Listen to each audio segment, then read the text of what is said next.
Coming up next, I'm Walking with Dad. Seeing him and watching him go through his struggles and watching him, kind of overcoming those odds on a day-to-day basis, watching his movements and watching how he conducted himself and conducted his affairs. And he said, you don't have any kids and you don't have any, you're not married. He said, you actually have no excuse whatsoever not to engage yourself and not to be successful and not to capitalize off the things that's available to you now.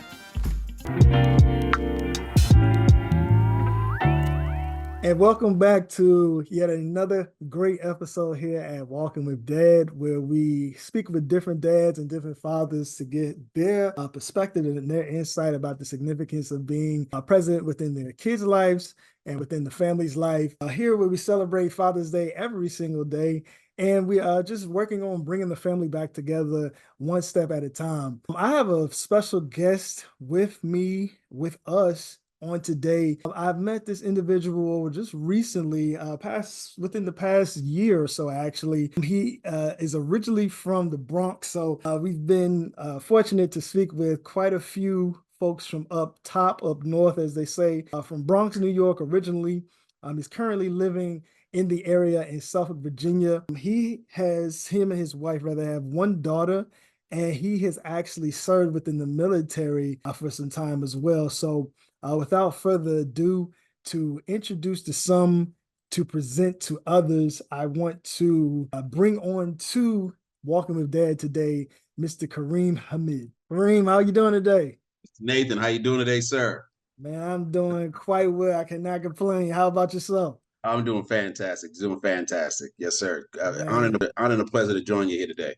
Yes, sir, man. I appreciate your time and your insight that you'll be sharing with us here at Walking with Dad, man. If you could go ahead and just tell us a little bit about yourself. Sure, yeah. So I'm originally from New York City. I'm originally from the Bronx, New York, between Bronx and Harlem. And I'm a little bit of a transplant because I've traveled quite a bit. I was in the Army for about 3 years. I was in Germany for about 3 years, field artillery, and I traveled through quite a few states. Actually, I moved from New York to Portland, Oregon when I was about 10 years old, and kind of bounced back and forth between Portland, Oregon, and New York City. And then I spent quite a bit of time in Little Rock, Arkansas, as well, and went from Little Rock, Arkansas to Richmond, Virginia, and then subsequently I'm right outside Virginia Beach area right now. So okay, so, all yeah. right, man. Well, Yes, sir. definitely thank you for your service. Any amount of time serving within the military, we're appreciative of that. So thank you for your service, man.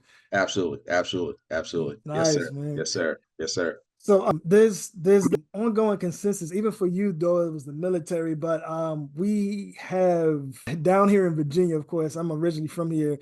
We've had a lot of instances of people that, are from New York and then they migrate down here. Like, what brings that about? Right. So my mother's family is originally from Danville, Virginia, and Danville is kind of in the southern part of Virginia. And so I was encouraged to kind of relocate here. After, actually, to be honest with you, let me kind of take it back a little bit, because Okay. I originally migrated to Virginia, particularly Roanoke, Virginia, my senior year in high school. My mom actually passed away of breast cancer at the beginning of my senior year, and so my dad was kind of one of those situations where he was still kind of trying to get himself together a little bit. And so I moved in with me and my younger sister moved in with my aunt in Roanoke, Virginia. And so that's what originally brought me to Virginia. And so I've got 4 brothers and sisters. And so I had a sister that went to Virginia Union University in Richmond, Virginia. And she encouraged me to come down there and join her. And after graduation from high school. And so that's how I initially migrated to Virginia, primarily through family. So that, yeah, Okay. yeah.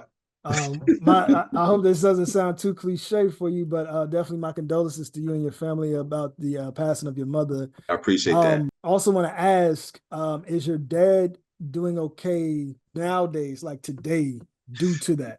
Right. So it's interesting too, because my dad, he passed away a couple of years ago, but the thing there is that, and this is one of the things that really kind of helped me kind of develop into the dad that I've become, because his testimony was quite astounding. In fact, as a child, I remember coming home. He was on drugs when I was coming up, and subsequently, what happened is that after him and my mom divorced, and we relocated to Portland, Oregon, he actually decided to go back to school and get his GED. He had a small inheritance that his dad actually left him.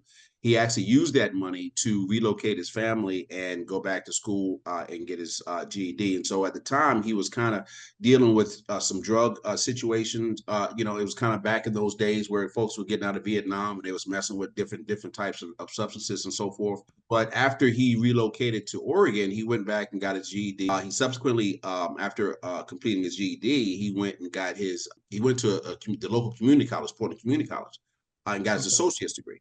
And then he continued on to the University of Portland, which is a four-year university, and got his bachelor's degree, and then subsequently relocated back to New York to Fordham University and got his master's in social work. And he subsequently became a drug counselor. He did that for about 35 years prior to passing. And so his life to me was an example and was a testimony of what can be achieved, irrespective to what you might be dealing with and what your odds are. But when you make that decision to change your life and to be an example, and one of the things he said to me during that time growing up, he said, son, I'm not doing this just for me. I'm doing this to serve an example of what can be accomplished and what can be achieved and what can be overcome. And so, that really inspired me, as a young adult, seeing him and watching him go through his struggles and watching him, kind of overcoming those odds on a day-to-day basis, watching his movements and watching how he conducted himself and conducted his affairs. It was very, very inspirational. And so, there was a time,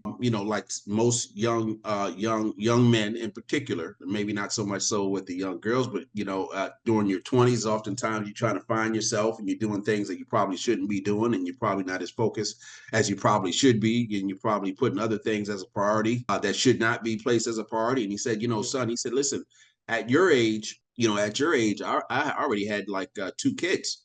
He started having kids when he was in his early 20s. Wow. And he said, you don't have any kids and you don't have any, you're not married. He said, you absolutely have no excuse whatsoever not to engage yourself and not to be successful and not to capitalize off of the things that's available to you now. And so, he said, my generation, kind of set the stage in terms of making those sacrifices and with Martin Luther King and all that kind of stuff. And, and there was civil rights was a big thing in the generation prior to us. And so now, not so much. Obviously, there's still the need there, but not so much as it was to our prior to our generation. So his generation kind of went through that. And so, he said, listen, you don't have no excuse. The sacrifices have been laid by those who've came before you.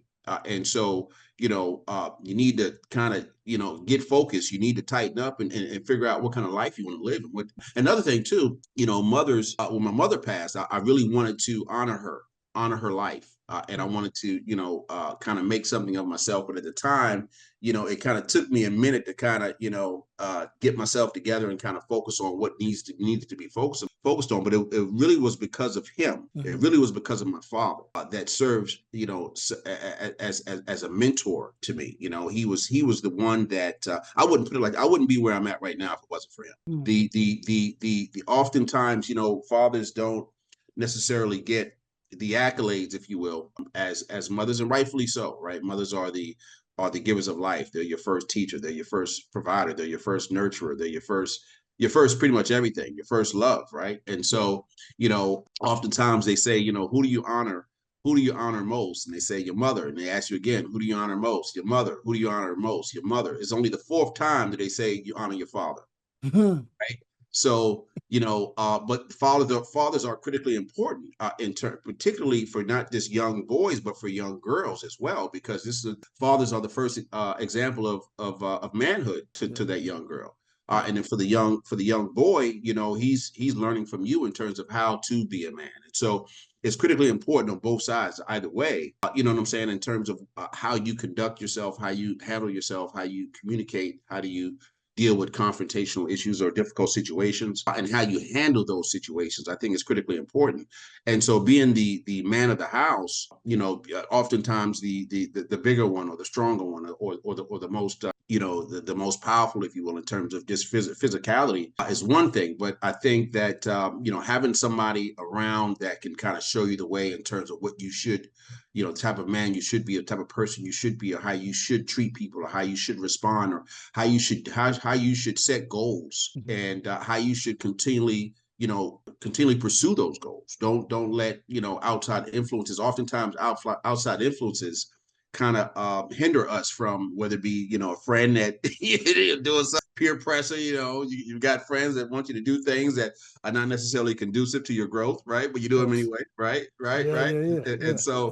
and so oftentimes, it kind of takes us a little while to kind of to work through those things. And so that was my situation. But having a strong and having a good father, a good loving father, is critically important. I don't care what race you are. I don't care where you're from. I don't care what geographical location you're in. It doesn't matter, right? And so you can never, in my mind, you can never devalue, the importance of having a good father in your life. And a lot of times too, when I was coming up, I was dealing with, a lot of young ladies that had daddy issues. 9 out of 10 daddy issues. Either he wasn't there, either he was absent. If he was there, he was either abusive, or he wasn't as loving as he possibly could be, or he wasn't as compassionate. He wasn't a teacher. He wasn't a provider. Maybe he, kind of, sparingly, did things that he should have done, and maybe his focus should maybe not have been there, and stuff. And so there's that too. So the importance of a father can never be underestimated, can never be devalued. And so, I thank my dad all the time, for everything he's done for me. And again, the importance of a loving and caring father can never be replaced. Yeah, man. So I was just gonna jump from obviously a lot of that knowledge that you just shared. Do you think that there is a drastic enough difference between having a father in the picture altogether, or having a good father in the picture? Well, I think having a father is good, but having a good father is better. So I kind of attested to, if you're driving up the road, you've got somebody taking up the passenger seat. But are they actively assisting you in your navigation? Or are they just there taking up a seat? Yeah, that's good. That's good. That's good. So also for you, because you had mentioned it with your dad having gone through his journey as he went through, you, because of when you were younger, no children Mhm. in the picture at the time, what would you say clicked for you to Mhm. actually make that decision to take things in your life seriously? I think at some point I just started to think about my future and how I wanted my future, what I wanted my future to look like, right?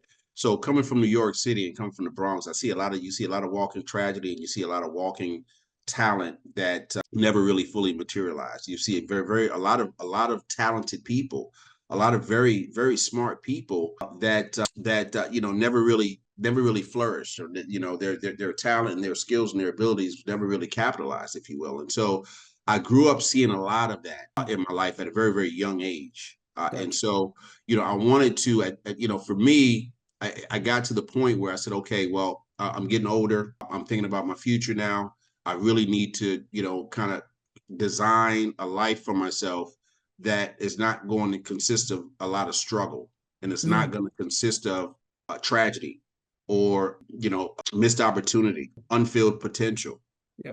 right? So I always kind of felt like I had the mental capacity. I was a pretty good student in high school. As a senior, I had pre-calculus and stuff like that. So I certainly had the mental faculties. I just needed more in terms of, deciding for myself. Because once you turn 18, it's no longer about your parents. It's about what you want for yourself. Yeah. And so if your focus and your priorities are not straight, then you're going to wander until you kind of, recalibrate, if you will, Mhm. and really kind of begin to think about your future. So that's what I did. For me, it was kind of like a light bulb kind of went off, and it was, I would say, my mid 20s or so. Okay. My mid to 20, 26, 27. I said, this is a situation where, if I don't do something now, by the time I'm 40, it's not gonna be good. So I said, okay, by the time I get to 40, I want to have accomplished certain things.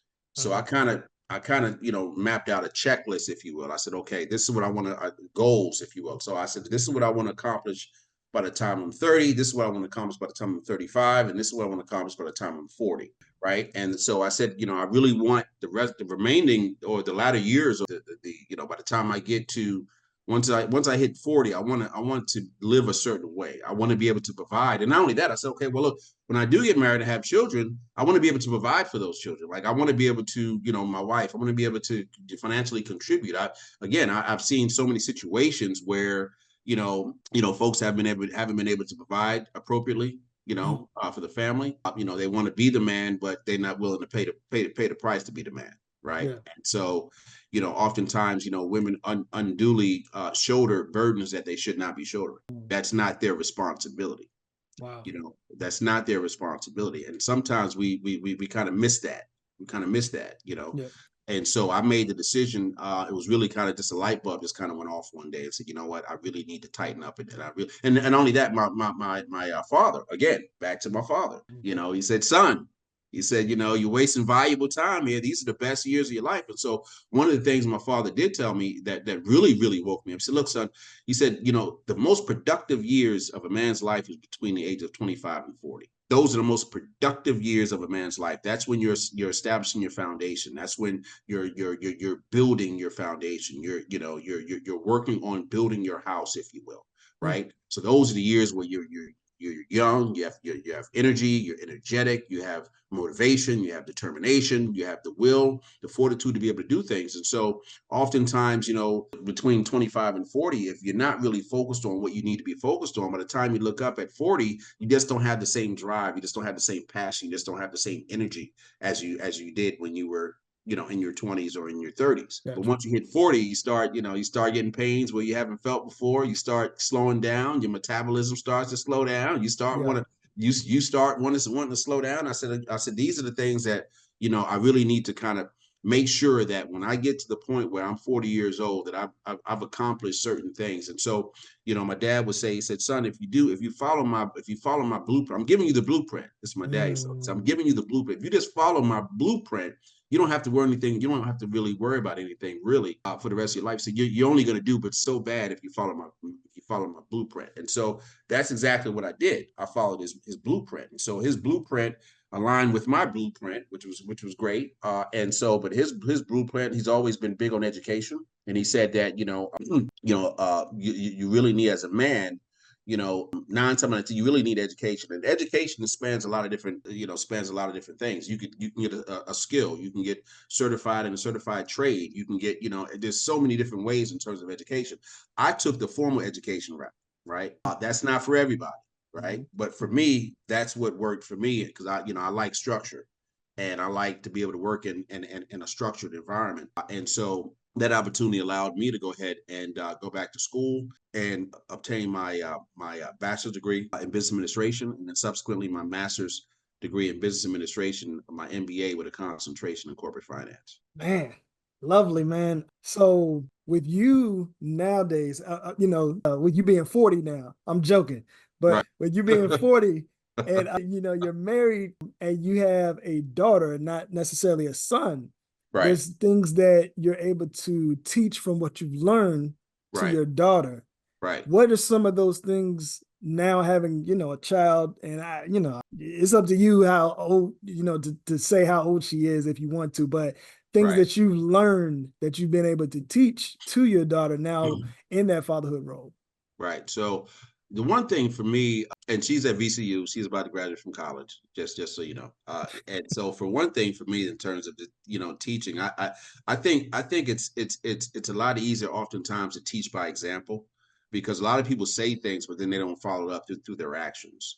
And so I do communicate with her, and I do talk to her obviously a lot, but I also try to serve as that example of not just do what I say, don't what's the old adage, do as Do I what I say. say, yeah. not do as Do as I I do. say. Yeah, yeah, Right, yeah, right. So yeah.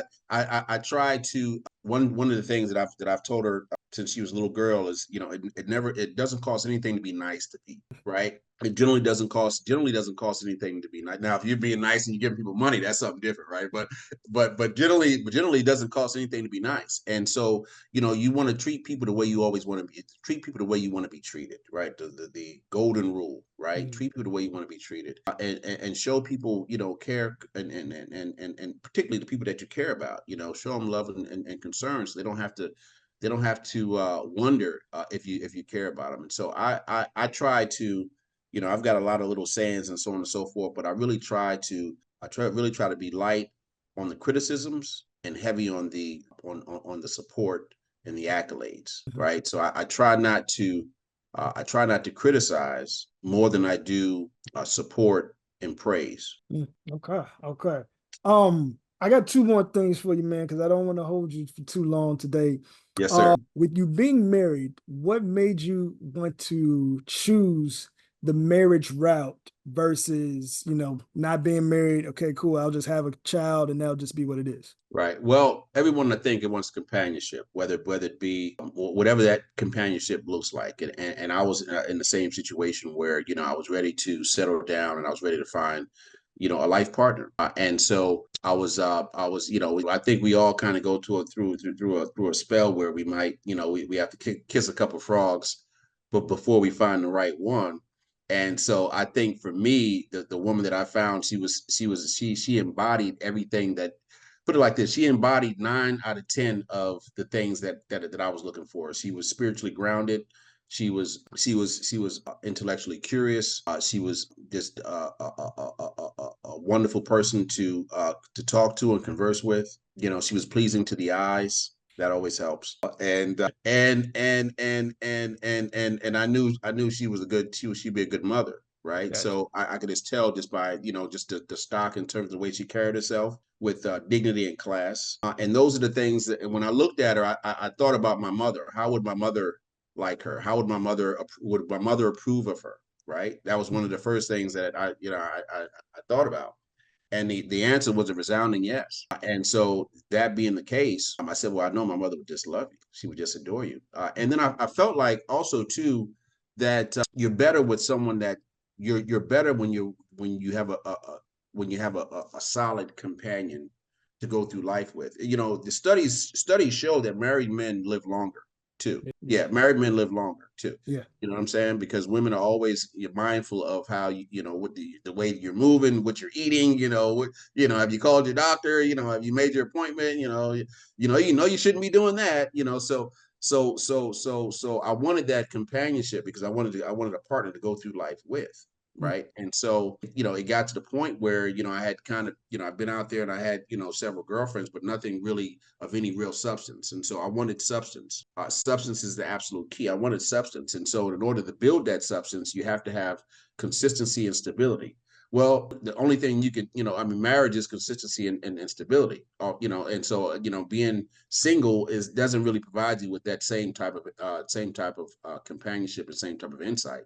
Oftentimes, you're with a person for a short period of time and, then you're off to the next person and Mm. that might, work out for a little while, then another person. So the marriage in terms of, solidifying the union in God's eyes was important to me, because God has got always, he always has to be part of the conversation.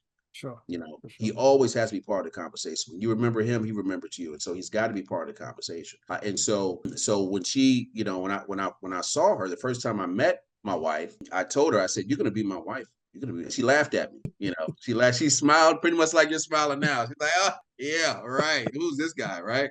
Yeah. And so I remind her about that to this very day. I said, "You remember when I met you and I told you you was going to be my wife? You laughed at me, right?" She's like, yeah, yeah, yeah. I said, yeah, so it was kind of like, I don't, it was one of those situations where the energy, you felt the energy, you knew the energy was right. You knew the energy was matched or coincided with your energy. And so yeah. And so 6 months after I met her, I proposed to her. 6 months Nice. after that, we were married. And the rest is history for it Rest, to the be rest, how the many rest. years for you now? Yeah, it's been say 19. Lovely, lovely, lovely. All right, man. Just one last thing for your daughter, Yeah. as she is of age, but in the instance that she comes back to this Walking with Dad page and platform, she sees her dad speaking, giving some insight and some knowledge and wisdom. And if you were to use this as like a time capsule, an audio visual time capsule, so to speak, what is something that you would want to leave with her, some words of wisdom that you would want to leave with your daughter? I would probably say always put yourself first, irrespective to, what relationship you might be in. Always consider your needs above all else.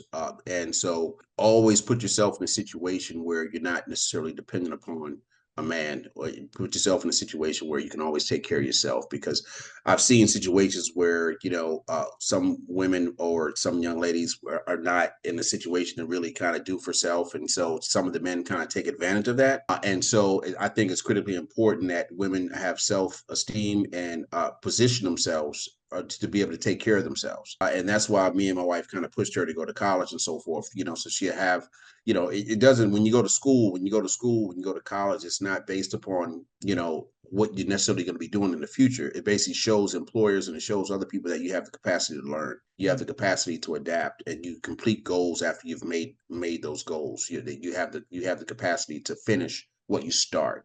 Yeah. So if it was me, I really just want her to be in a situation where she could take care of herself and provide for herself throughout the course of her life. I do want her to have a loving, relationship and a family. I want her to be married, and I want her to start her own family, but I want it to be a healthy relationship. I want it to be a healthy union. I want it to be a healthy situation where she can, show her daughter and give her daughter the love that she was given.